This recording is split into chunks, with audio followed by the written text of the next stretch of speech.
Before Roger Bannister, no one had ever ran the mile below 4 minutes. The Greeks used to tie runners to horses and drag them along, trying to help them to do it, and they didn't do it. But the day Roger Bannister ran the mile less than 4 minutes, that month, 10 other people did it. See, when you act on your dream and the spirit in taking the position that there's a possibility you can make it happen, you will inspire others. There's some of you who saw me growing, and now you say, wait, if Les Brown did it, I can do it too. Wait a minute, hold a minute. This man started out, I saw him start out. This is no theory for him. He made $1 million in 91, and just recently, William Morrow Publishing Agency agreed to give him $552,000 for the right to publish his book, The Courage to Live Your Dream. My goodness, whatever he's doing, I'm going to do that too.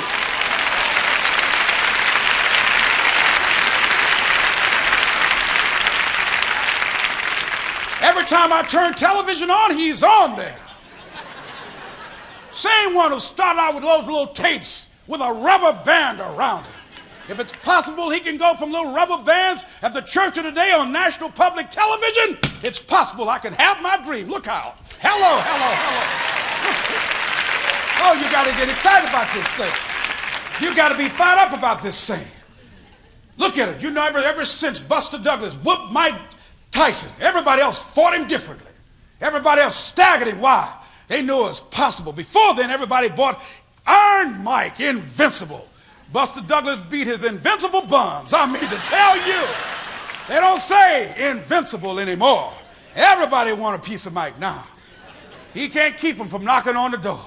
George Foreman wants some of it. The courts want some of it. All right, Ducky.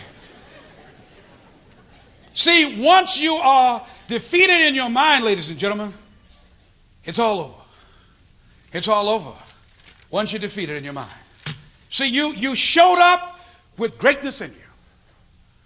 And most of us, because of the mindset we've been born into, and most of us because we're allowing ourselves to be controlled by life as to being in charge of our lives as opposed to taking charge of our lives, we're on automatic.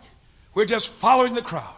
See, a lot of folks here tonight, but only a small number will come for 6 nights in a row, regardless of rain, sleet, or snow. And who are those that will come? The ones that have said, if I can go there and get something that's going to make a difference in my energy level, in my confidence, help me find my purpose, give me some idea that can make me turn the corner and where I'm going, it's possible. I can do it. Will you have some hard times? Yes.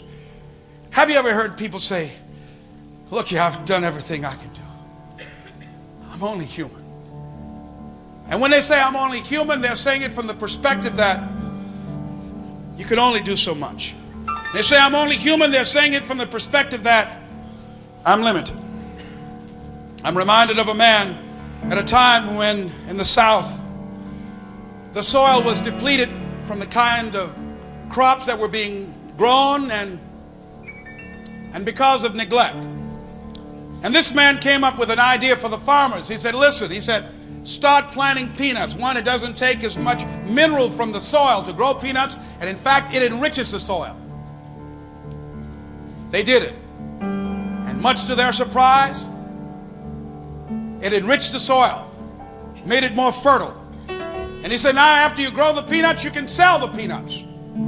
And this man was hailed and recognized and praised for his revolutionary idea. But then after a while, when there was an abundance of peanuts, the same man who was praised now was condemned and criticized for coming up with this asinine idea. Hey, come on, what are we going to do? Feed our families peanuts? We can't sell all these peanuts. We can't eat all these peanuts. You were stupid for telling us this. And this man, who was doing what he could, what he had, he felt condemned.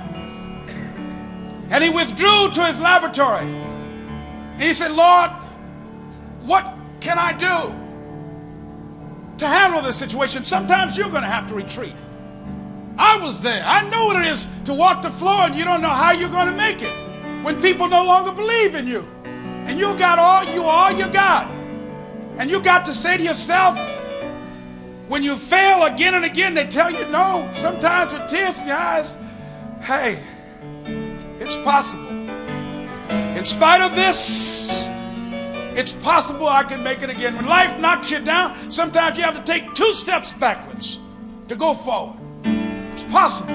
When life staggers you, the thing that'll get you up on your knees and get you standing in the center of the ring and find something from somewhere deep down in to keep on slugging and keep on fighting it's possible. And maybe, just maybe, I can pull this out. It's just maybe. My arms are tired. I don't know where I'll get the strength from, but it's possible. If I just stand long enough, I can pull this off. And this man stayed in that laboratory. He said, God, give me an answer. You're going to have to ask sometimes life to give you an answer. Lead me. Tell me what to do, where to go. I need some help. I need some guidance. And after staying in his laboratory, he came out. And with just a peanut, ladies and gentlemen, with just a peanut, he made an announcement. He says, listen, come. He said, I've discovered 300 uses for this peanut. You can make 12 different dyes with it. You can make powder with it. You can make cardboard with it. I've got other uses. And he discovered over 600 uses for the sweet potato. Now just think, George Washington Carver made penicillin from a peanut. Just a peanut, ladies and gentlemen. Undynamic, unthinking, unfeeling, inanimate object. There are 300 uses that we know about. Now just think, if that happened, then what can be done with a dynamic, thinking, feeling, creative human being?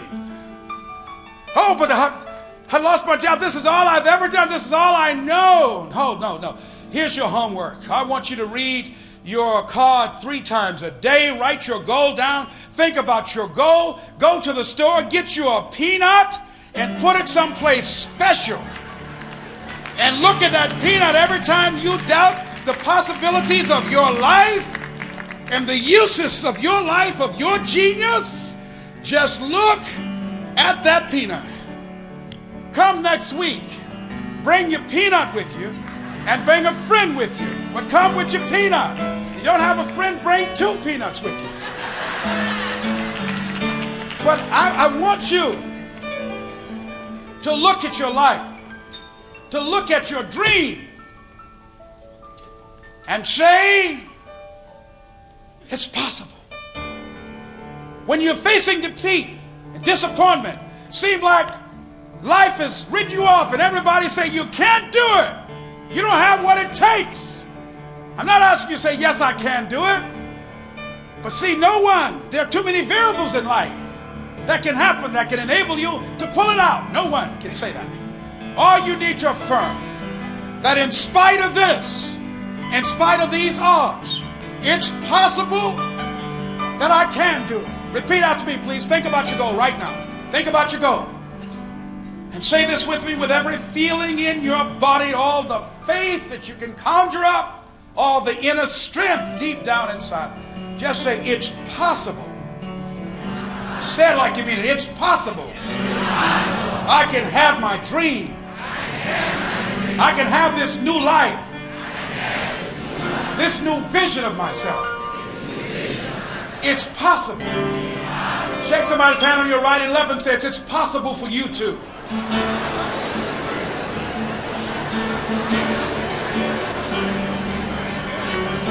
So I want you to get the Mastermind Journal and work with it. Write your goals down. Do the image book that's in here.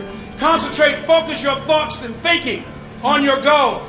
And all I want you to do next week, come with a peanut and bring a friend. And if it's crowded, if you have to walk 3 blocks, if it's going to mean a breakthrough and a difference in your life, so be it. And all I want you to do every day is just say to yourself, when you feel that inner negative conversation saying you can't do it, just say, it's possible. It's possible. It's possible. It's possible. It's possible. It's possible. It's possible. It's possible. It's possible. It's possible. It's possible. possible. It's possible. It's possible. Shake somebody's hand and say, it's possible. It's possible. It's possible. Yes.